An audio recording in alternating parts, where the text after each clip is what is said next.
Барлықтарыңызға қайырлы күн, 6-шы сынып оқушылары.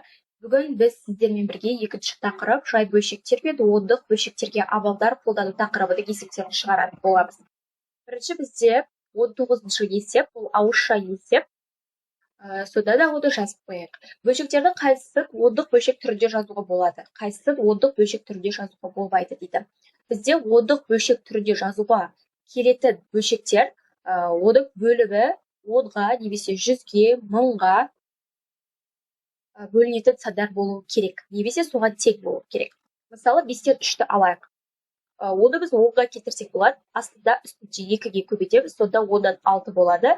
Есептен 0,10-дан 6 шығады. Демек, бұл ондық бөлшекке келтіруге жарайды. Номері 19-шы есеп 5-тен 3 болады.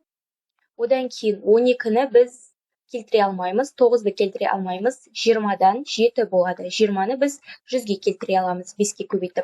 Сол кезде бізде 0,135 шығады. Одан кейін 25-тен 6-ны келтіре аламыз, 25-ті 4-ге көбейтсек бізде 100 шығады. Сол кезде бізде есебімізден 4-ге көбейтсек 24 шығады, 0,124 шығады. Келесі 15-ті келтіре алмаймыз, 4-ті келтіруге болады. 4-ті 100-ге келтіретін болсақ, 25-ге көбейтеміз, сол кезде бізде 0,175 деген сан шығады. 7-ді келтіре алмаймыз. Міне осы төртеуі болады екен. Келесі бізде номері 20-шы есеп. Мұнда өрнектердегі жай бөлшектерді, ондық бөлшектерге айналдырып алып есептеңдер. Міне мына бөлшектерді біз жай бөлшекке мына секілді қылып келтіріп, ондық бөлшекке келтіріп алуымыз керек. Ендеше біріншісін жазайық. Ол 5-тен 2 қосу 1,183. 5-тен 2-ні біз алымында бөлімінде 10-ға келтіріп алайық. Оны 2-ге көбейтеміз, қосамыз 1,183-ге. Бұл 0,4 болады. Оған қосамыз 1,183-ті тең болады.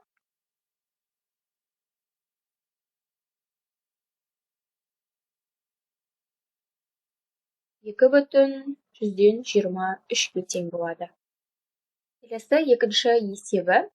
Мұнда 6,14 жазылып тұр, және 3/20 деп тұр. Біз 20-ны 100-ге келтірейік. 6,14-тен азайтамыз, 5-ге көбейтеміз. Сол кезде 15 бөлінген 100 болады. Бұл тең 6,14 азайту 0,115 болады. Тең болады 6,125 болады екен. Келесі үшінші есебі. Мұнда 9,8 көбейту 10-нан 3. 9,8-дің өзі жазылады. 0,10-нан 3. 0,10-нан 3-ті көбейтеміз 9,8-ге. 2,194 шығады. Келесі төртінші есебі. 7,2 бөлу 0, бірінші жазып қояйын, 100-ден 1 деп. 100 бөлінген 1 бөлінген 100. Бұл 7,2 бөлу 0,100-ден 1. 7,2-ден 0,100-ден 1-ді бөлетін болсақ, бізде 720 шығады. Келесі енді 21-ші есеп шығарамыз. Келесі номері 21-ші есеп. Мұнда өрнектердегі ондық бөлшектерді, мына ондық бөлшектерді жай бөлшекке айналдырып есептеңдер дейді. Біріншісі бізде 8,5 азайту 3-тен 1 берілген. Бірінші мынаны аралас санға келтіреміз. 8,5.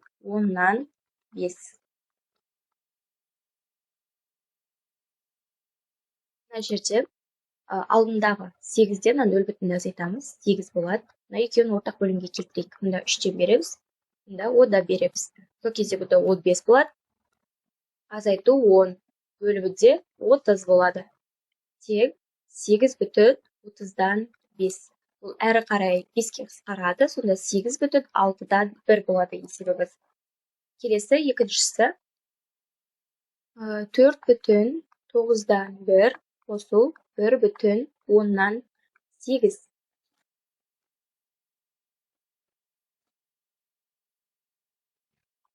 1,8. 4,9'da 1 qo'shuv 1,8. Bunda 10'dan berek, bunda 9'dan berek. Butitlar qo'shamiz 5,90dan 10 qo'shuv 72. Teng bo'ladi 5,90dan 82. Buni ары qaray 2 ga qisqartirib ko'rsak 5,45dan 41 bo'ladi. Kelesi 3-chi esep 9'dan 1 ko'paytuv 0,12. Teng bo'ladi 9'dan 1 ko'paytuv 12/10. Qisqaradi. 9 bilan 12ni qisqarатын bo'lsak 3 ga qisqaradida 9dan 3 bo'ladi, dada 4 bo'ladi. Endi 4 bilan 10ni qisqarsak bunda 2 bo'ladi, bunda 5 bo'ladi. Сол кезде 15dan 2 bo'ladi. Kelesi 4-chi esebi 7dan 6 bölü 0,6. 7dan 6 bölü 6 bölüngen 10. Teng bo'ladi. 7dan 6'ni жазамыз. Көбейту. Мына ikki o'rin alsat, сол кезде 6dan 10 bo'ladi. 6 bilan 6 qisqaradi. 10 bölü 7 bo'ladi. Buni aralashtirib keltirsek 1,7dan 3 bo'ladi. Kelesi nomeri 22-chi esep. Mervert matematikadan olimpiada esepтерін шығарды. Ол бірінші аптада барлық шығаруға тиісті есептердің 12-ден 7-сін шығарғанда, әлі де шығарылмаған 25 есеп қалды дейді. Мерверт олимпиадаға дайындалу үшін барлығы неше есеп шығаруы керек еді дейді. Енді біз есептеп алайық. Мына 12-ден 7-ді бірінші бірден азайтамыз, 12-ден 7-ді азайтсақ, бұл бізде 12-ден 5 болады. Енді бұл демек қалған күні 12-ден 5-і қалған. Шығаруға тиіс есептің қалған күні 12-ден 5 қалған. Енді осы шығарылмаған есебі, 12-ден 5-і ол 25 есепке тең екен. Енді біз олимпиадаға дайындалу үшін барлығы неше есеп шығару керек екен табамыз. Жалпы есепті 12 бөлікке бөліп қояйық. Ол 12 бөліктің бізде мына 5-еуі шығарылған жоқ қой. Сол 5-еуі бізде 25-ке тең. Демек, соны 25-ті 5-ке бөлеміз. Ол тең болады 5-ке. Демек, бізде әр шығарылмаған бір бөлік 5 есепке тең екен. Енді осы 5-ті 12-ге көбейтеміз.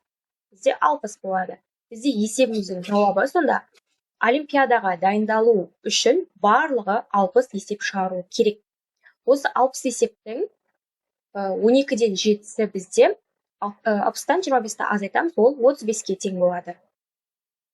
Есебіміздің жауабы 60 есеп шығару керек барлығы.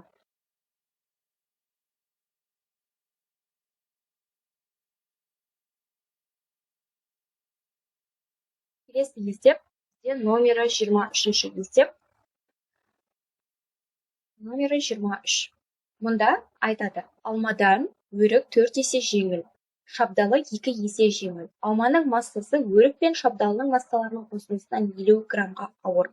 Алма неше грамм, өрік неше грамм, шабдалы неше грамм дейді.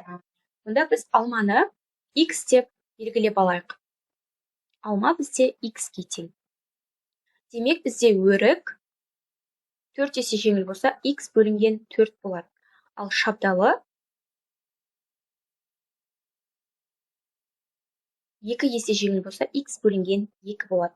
Енді бізде есепте айтады, алманың массасы өрік пен шабдалының массаларының қосындысынан 50 граммға ауыр дейді. Демек бізде x-іміз тең болады x плюс 4, өріктің массасы және шабдалының массасынан 50 граммға ауыр екен. Осындай бір теңдеу құрып аламыз. Енді біз мына бөлшектерді қосып алайық бірінші. Екеуін қоссақ, ортақ бөлімі 4 болады. 2, мұнда 1, мұнда 2-ден береміз. Тең болады x қосу 2x бөлімінде 4 болады, қосу 50 болады. Бізде алмамыздың теңдеуі осындай болады екен. X тең болады 3x бөлінген 4 қосу 50. Енді біз мына x бар бөлшекті x'тің жанына жіберейік. X азайту 3x бөлу 4 плюс 50. Әрі қарай осы есепті мына жаққа жалғастырайын, иә? Ортақ бөлім береміз, мұны 4-тен береміз. Сол кезде 4x минус 3x бөлінген 4. Мына жерде тең бар, тең 50-ге. X бөлінген 4 тең 50-ге болады. Енді осы жерде біз x тауып алайық, ол 50-ге 4-ті көбейтеміз. Бізде x тең 200-ге болады екен.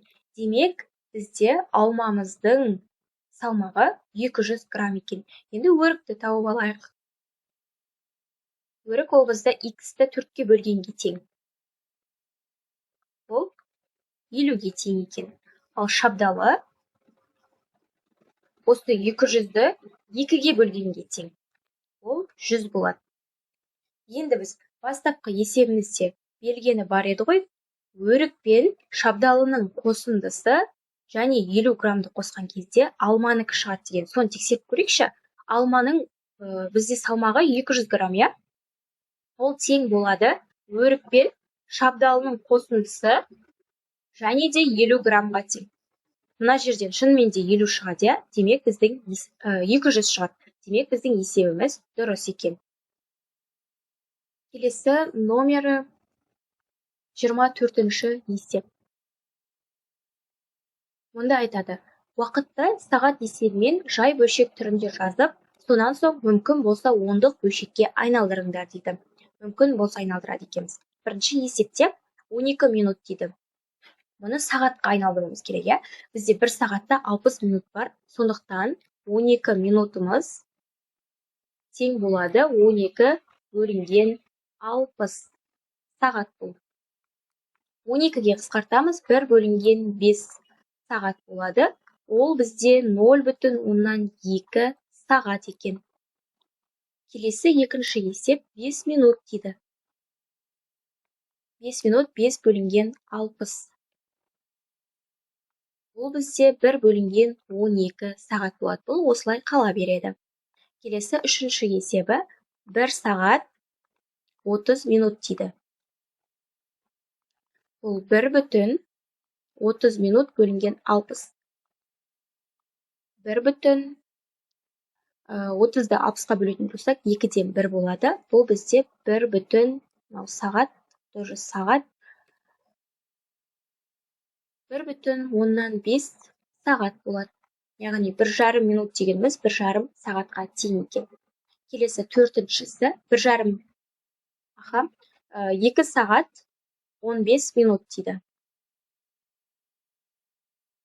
2 бүтін 60 және 15 сағат. Бұл қысқарады, 4-тен 1 болады.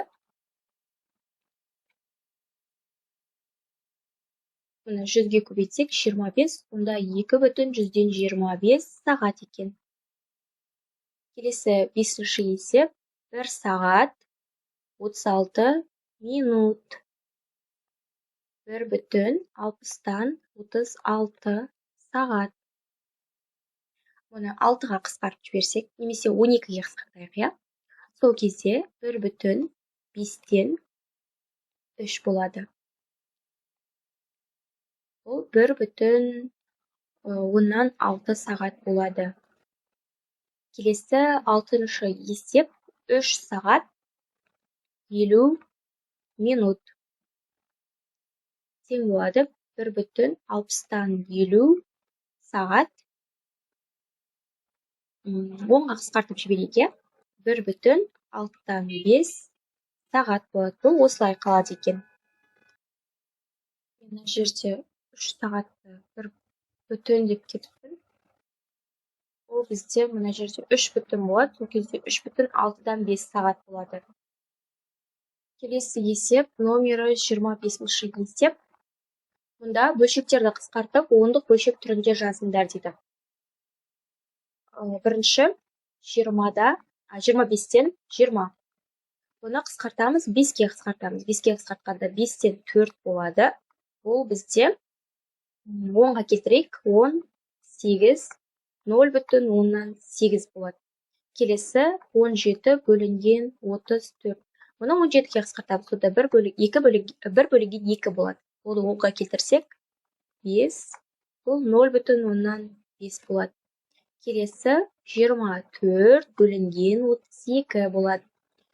Бұны біз енді нешеге қысқартамыз? 8-ге қысқартайық, иә? 8-ге қысқартқанда 4 бөлігінде, ал албыда 3 болады. Бұны біз 100-ге келтірейік. 25-ге көбейтеміз. Сонда 75 болады. Бұл 0,175 болады екен. Келесі 39 бөлінген 60 тек болады. Бұны енді біз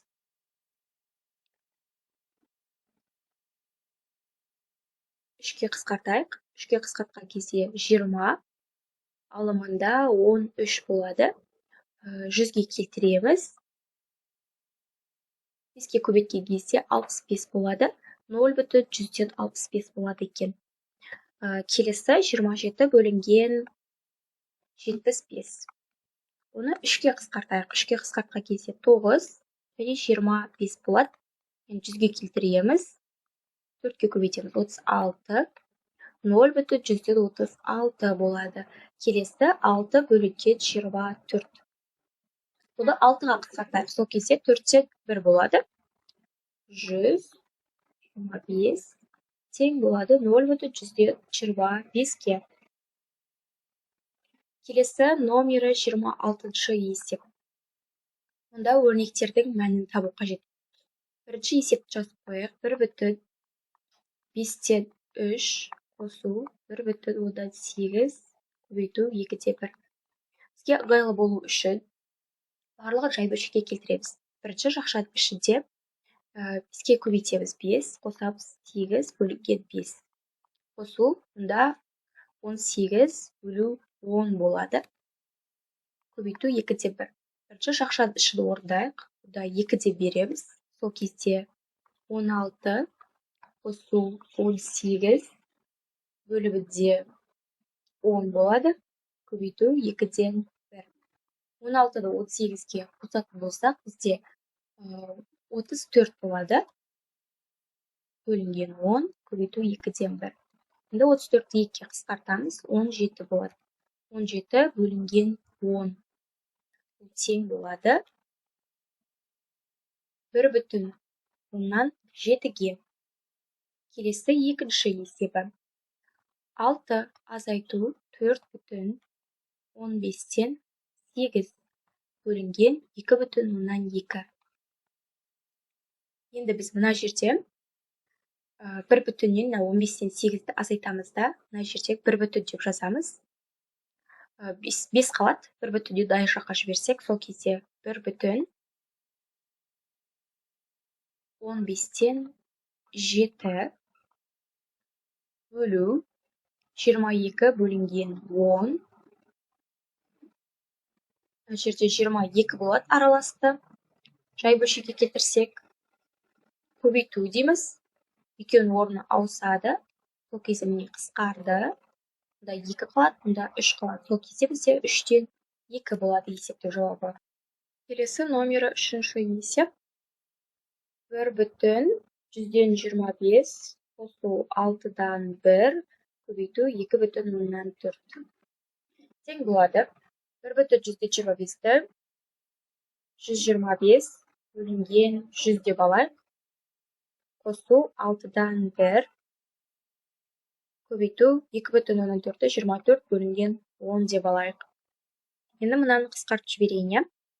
25-ке қысқартқан кезде 5 бөлінген 4 қосу 6-дан 1 көбейту. Мұнаны мен 2-ге қысқартайын. Сонда 12 бөлінген 5 болады. Мұна ортақ бөлімге берсек, 4-тен мұнда 6-тан болады. 30 қосу 4 бөлінген 24 көбейту 5-тен 12 тең. Осы жерде мына жерде 34 шығады бізде. Жақша ішінде бөлімде 24 көбейту 12 бөлу 5. Қысқарады, 2 болады. 2 мен 34 қысқарады, 17 болады. 17 бөлінген 5 болады. Бұл бізде 3,5-тен 2-ге тең болады. Әрі қарай қысқартсақ 3,10-нан 4 болады екен. келесі төртінші есебі 5,4 азайту 2,3-тен 1 бөлу 7,3-тен 2 тең 5,4 54 бөлінген 10 деп жіктейін. Мынаны 7 бөлінген 3 бөлу 23 бөлінген 3 тең болады. Ортақ бөлімге береміз. Мұнда 3-тен, мұнда 10-нан берейін. Бұл кезде 54-ті 3-ке көбейтетін болсам, 162 болады. 70 болады. Бөлімінде 30 бөлу 23 бөлінген 3. 162-ден 70-ті азайтатын болсам, 92 шығады. Бөлімінде 30 көбейтеміз 3 бөлінген 23. Енді мына жердегі 92 мен 30-ды 2-ге қысқартып алатын болсам, 46 бөлінген 15 болады. Көбейту 3 бөлінген 23. Мына жерде 46 мен 23 қысқарады, мұнда 2 болады. Мұна 15 пен 3 қысқарады, мұнда 5 болады. Сонда 2 бөлінген 5. Бұны әрі қарай қысқартсақ, 0,4 болады екен. Келесі 5-ші есеп. 5-ші есепте 2,3-тен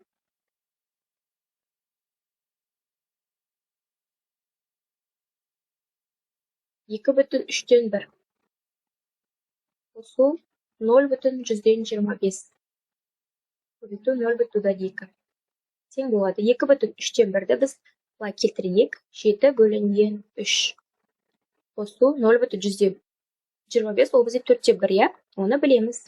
Көбейту 12 бөлу 100. Ортақ бөлімге береміз. 12 болады 4, мұнда 3-тен. Сонда 28-ге қосамыз 3-ті, бөлеміз 12-ге, көбейту 12 бөлінген 100. 28-ге 3-ті қоссақ 31, мұнда 12 мен 12 қысқарады, бөлімінде 100 қалады. Бұл әрі қарай 0,131 деп осылай жазсақ болады. Келесі 6-шы есеп, соңғы есебі 7,6 азайту 4,4-тен 3 бөлу 1,9 тең болады. 7,6 дегеніміз бізде 76 бөлінген 10. Азайтамыз 4-ті 4-ке көбейтеміз. 16, оған 3-ті қосамыз, 19 бөлінген 4. Бөлу 19 бөлінген 10. Бұл осылай тұра берсін, е? Мына жерде 76 мен 10-ды қысқартсақ болады. Қысқартсақ 2-ге қысқарады. 5-тен 38. Азайту 4-тен 19. Көбейту 10 бөлінген 19 деп жазып алайық. Тең болады. Енді ортақ бөлімге берсек, мұнда 5-тен, мұнда 4-тен болады. 38-ді 4-ке көбейтетін болсақ, 152, я? 38-ді 4-ке көбейтеміз, 152. 152-ден 19-ді 5-ке көбейтетін болсақ, 95 бөлімінде 20. Көбейту 10 бөлінген 19. Тең болады. 95-тен 152-ден 95-ті азайтамыз, 57 болады. Бөлімінде 20, көбейту 10 бөлінген 19. Енді біз 57-ді 19-ға қысқартсақ, бұда 3-тен 20-ны 10-ға қысқартамыз. 3 бөлінген 2 тең болады 1,10-нан 5-ке.